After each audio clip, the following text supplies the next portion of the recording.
So when it comes to breast augmentation, there are some risks. We have the early risks and the late risks. The early risks is mostly to do with a very, very small chance of an infection or a small chance of bleeding after the operation. That can happen in the first few weeks or a month.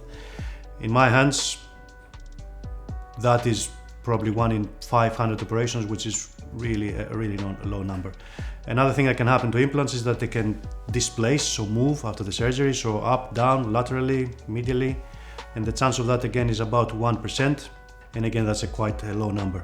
I think this is where experience counts.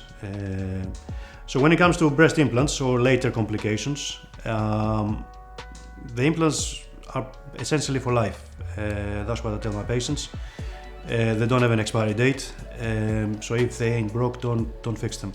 There are a few things that can happen to implants that will make you come back to replace them, and the two most common ones is, number one is encapsulation, where your body creates scar tissue around the implant and the implant is squashed and becomes really hard.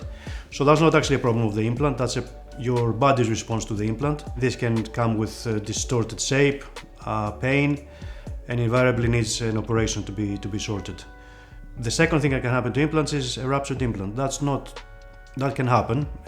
Roughly an average number for a rupture of implants is about 10% over 10 years. And that's actually the most common thing that can happen to implants. It's not dangerous. Most of the times it goes unnoticed if you don't get any symptoms, what you call a silent rupture, and it's not dangerous.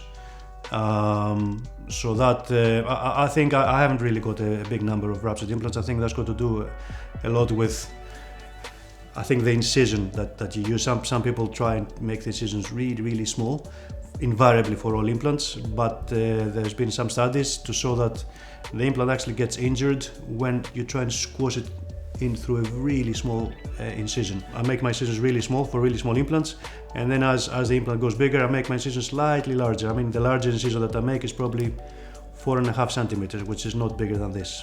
And you can actually put a really big implant from that incision.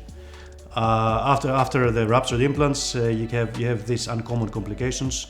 Essentially, one of them is breast implant illness. This is a very weird kind of complication.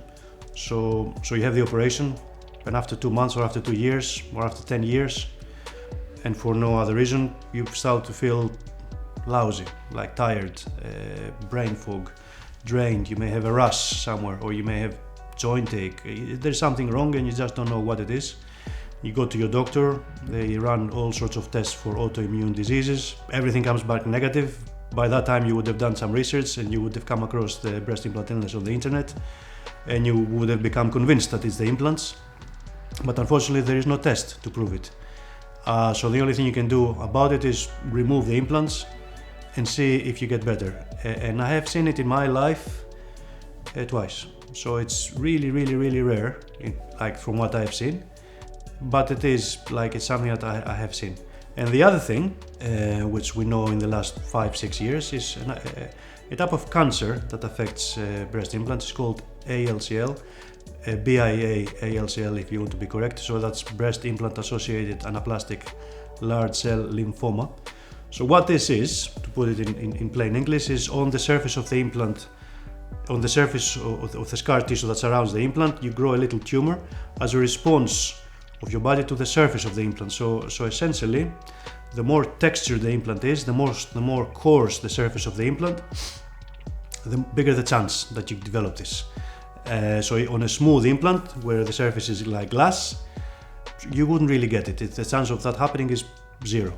So if you have a textured implant with a coarse surface, that's nice. The National Institute of Clinical Excellence quote a number of about 1 in 20 to 30,000, which is not a lot, but still it's something. So the implants that I use are what you call micro textured or nano smooth. So basically it's very fine sandpaper surface. The chance of that ALCL happening is 1 in a million, which is really low, really. I mean, you know, if you get it, it's really unlucky.